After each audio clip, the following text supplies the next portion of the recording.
નમસ્કાર દોસ્તો, હું છું આપનો હિતેશ ઠાકર। અત્યારે રતનપુર કાઠિયાવાડી બોર્ડર પર આવ્યો છું। અહીં આવ્યા પછી એવી ખબર પડી કે સાલું કેટલા લોકો અલગ અલગ પ્રકારના શુદ્ધ શાકાહારી કે એમ કહેવાય છે। કેટલાક લોકો એમ કહે છે કે અમે અંડા ખાઈએ છીએ પણ ચિકનને હાથ નથી અડાડતા। પછી કેટલાક લોકો એવા કહે છે કે અમે છે ને તરી ખાઈએ છીએ, બાકી નથી લેતા। પાછા એવાય કેટલાક છે અમે જ્યારે પીએ ને ત્યારે ખાઈએ થોડું। એવાય છે કે કોઈ ફોર્સ કરે ને તો લઈ લઈએ છીએ। કેટલાક એવા છે કે જે કહે છે બહાર ખાઈ લઈએ છીએ પણ ઘરે ક્યારેય નહીં। અને સૌથી અઘરા કેવા છે ખબર છે?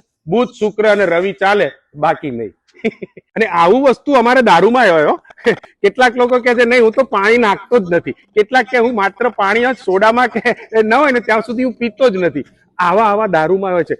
ઘરે નથી પીતો પણ બાકી રતનપુર બોર્ડર જઈને પીવું છું। પાછા એવાય કેટલાક છે બુધ, શુક્ર અને રવિ નથી પીતો કે પીવું છું।